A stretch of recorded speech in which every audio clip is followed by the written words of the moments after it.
নাউজুবিল্লাহ কোন। কিন্তু আমার রসুল রাগ করে নাই। কি করে নাই? সবাই বলেন, রাগ করে নাই।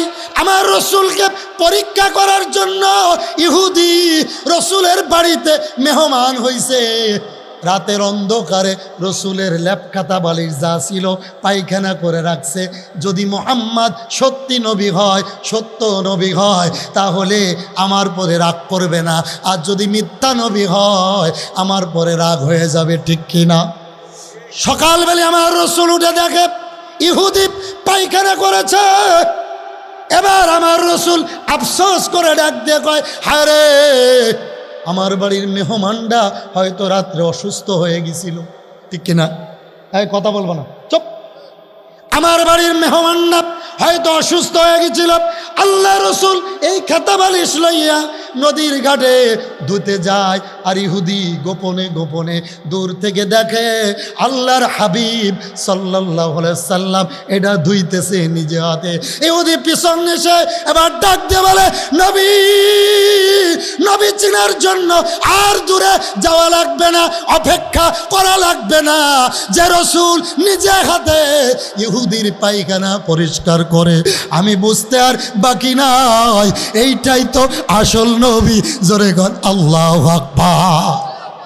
বন্ধু গভীর মনোযোগ। তায়েফের ময়দানে আমার রসুলকে মারতে মারতে রক্তাক্ত করে দিছে।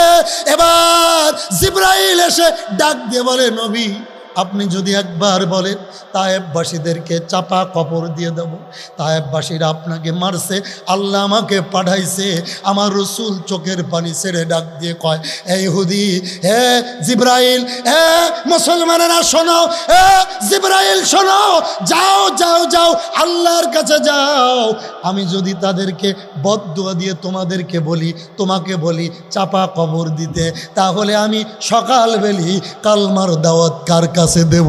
আল্লাহু আকবার। আমাদের কি চরিত্র, আমাদের কি ব্যবহার। আমি বক্তার চরিত্র দেখে অনেক মুসলমান নামাজ তো দূরের কথা, কয় মসজিদেই যাইতাম না, হুজুরের মিজাজ ভালো না। কথা কেন রে? আমার চরিত্র, আমার ব্যবহার দেখে মুসল্লি মসজিদে যায় না। আর আমার রসুলের এমন ব্যবহার ছিল, চরিত্র ছিল, কটু কথা তো দূরের কথা। ইহুদি মারছে আর বলে, ইহুদি রে, তুই হাতে ব্যথা পাইছনি? ইহুদি বলে, আপনি যখন আমার হাত ধরে বলছেন, ইহুদি তুমি যে আমারে থাপ্পড় দিলা রে, ইহুদি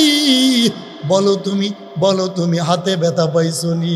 ইহুদি ডাক দিয়ে বলে, নবী গো, আপনি যে আমার হাতটা ধরেছেন, আমার কলজা পর্যন্ত ঠান্ডা হয়ে গেছে। আল্লাহু আকবার। বন্ধু গভীর মনোযোগ। বলতেছিলাম, রসুলকে তায়েফের ময়দানে এত মারা মারছে। আর জিবরাইল বলে, নবী গো, হুকুম দেন তায়েফবাসীদেরকে চাপা কবর দিয়ে দিই। আমার রসুল বলে, না, তারা তো মারছে, কিন্তু তারা বোঝে না। সুবহানাল্লাহ কইতেন না? আরো জোরে।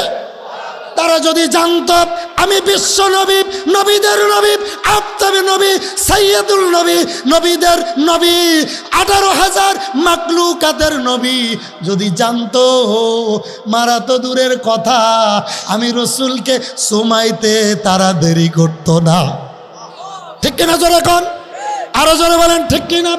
বন্ধুরা, হযরতে আবু বকর সিদ্দিক রসুলকে কেমন ভালোবাসতো জানার দরকার আছে না?